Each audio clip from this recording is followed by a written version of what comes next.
اللہ نے نا انسان کو ایسا بنایا ہے کہ آپ تھوڑی ٹینشن اٹھاؤ گے نا, یہ ٹینشن آپ کے سکون کا ذریعہ بنتی ہے. پورا سسٹم, پورا نظام ہمارا اسی اصول پہ چل رہا ہے. کل میں ورزش کر رہا تھا, تو ورزش کر کر کے حالت ظاہر ہے آدمی تھک جاتا ہے, اور گرمیوں میں کراچی کی ابھی حبس کتنا ہو رہا ہے, پسینہ بہت نکلتا ہے. تو میرے ساتھ جو میرے 2-3 شاگرد تھے, میں نے ان سے کہا دیکھو ہم 1 گھنٹے کی یہ ٹینشن اٹھاتے ہیں, اس کے بعد 23 گھنٹے ہمارے مزے کے گزرتے ہیں. ہوتا ہے کہ نہیں ہوتا؟ مغرب کے بعد میں جا رہا تھا نا, تو مجھے سستی ہو رہی تھی, یار کوئی اور کام کرو, پھر جاؤ یہ ڈنٹ پہ لو بیٹھ گئے, اور اتنی ٹینشن والا کام ہے, وزن اٹھاؤ بلا وجہ 1 گھنٹہ آپ کا گیا. یہ شیطان بہکاتا ہے نا انسان کو. لیکن کیا ہوتا ہے جب آپ 1 گھنٹہ ایکسرسائز کرتے ہیں, وہ ٹینشن ہے, اس میں کوئی انٹرٹینمنٹ کی کوئی چیز نہیں ہے, مصیبت میں ڈال رہے ہو اپنے آپ کو. کتنے فائدے 23 گھنٹے تک حاصل ہوتے ہیں. پہلا فائدہ, بھوک دبا کے لگتی ہے. یہ جو کیلے کا ملک شیک ہے نا, میں عام حالت میں 1 گلاس بھی نہیں پی سکتا, مجھے بلغم اور بدہضمی ہوتی ہے.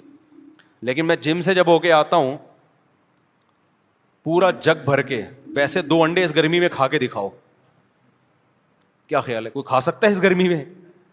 آپ جب ایکسرسائز کر کے آتے ہو, نڈھال ہو رہے ہوتے ہو, اتنا جگ بھر کے پیتے ہو آپ, وہ مزہ, وہ بھی تو مزہ ہے نا. پھر اس میں آپ کھجوریں بھی ڈال لو, پستے بھی ڈال لو, بادام بھی ڈال لو, سارے. ایک تو مزہ بہت آتا ہے ایک ایک گھونٹ پینے میں, اور باڈی میں ایسا جذب ہوتا ہے غائب. 2 گھنٹے بعد یا 1 گھنٹے بعد پھر بھوک لگنا شروع ہو جاتی ہے. یہ لذت یہ بغیر ورزش کی ملے گی آپ کو؟ نہیں ملے گی. اس کے بعد دوسرا مزہ کیا, دبا کے مزے کی نیند آتی ہے انسان کو. وہ ایسا مزہ آ رہا ہوتا ہے بستر پہ سونے میں, وہ ایک اپنا مزہ. صبح ناشتے میں بھی بھوک ڈبل ہو جاتی ہے سارا دن. اور پھر آپ کے جو باڈی کا فگر بننا شروع ہوتا ہے, وہ دیکھ کے ویسے انسان کو اچھا لگتا ہے کہ یار میں آڑا ترچھا نہیں ہو رہا, ورنہ ٹیڑھا میڑا, کوئی ادھر سے نکل رہا ہے, کوئی ادھر سے دائیں بائیں جا رہا ہے, ایک کولا ادھر کو جا رہا ہے, دوسرا ایسا لگ رہا ہے یہ دوسرا کولا کسی سے ادھار لیا ہوا ہے, اس کا اپنا نہیں ہے, یہ ایک اپنا ہے, دوسرا کسی سے ادھار لیا ہوا ہے اس نے. آڑا ترچھا. اس کے بعد بھوک بھی نہیں لگ رہی, کھایا جا رہا ہے, شوگر اوپر جا رہی ہے, تھوڑے دنوں میں شوگر کا مریض, بلڈ پریشر, 20 قسم کی بیماریاں. تو 1 گھنٹہ جو آپ نے ٹینشن اٹھائی, اس ٹینشن نے 23 گھنٹے آپ کو خوشیاں دی ہیں. یہی جاگنگ میں بھی ہوتا ہے. آپ صبح جاگنگ کر کے دیکھیں, خوب پسینہ نکالیں, بہت ٹینشن ہوگی آپ کو, یار تھک گیا ہوں, سانس پھول گیا, بھاگتے رہیں. اس کے بعد آپ کیا کریں, نہائیں, اتنا مزہ آتا ہے. پھر اس کے بعد آپ کو کھانے میں مزہ آتا ہے, سارا دن ایسے آنکھوں کی روشنی تیز رہے گی, دماغ ایسا فریش. میرے ایک دوست تھے, آڑے ترچھے ہو گئے نا بہت زیادہ, بہت ٹیڑے مڑے ہو گئے. میں نے کہا بھائی تو ایک دن اللہ کا واسطہ بھاگ لے اللہ کا واسطہ.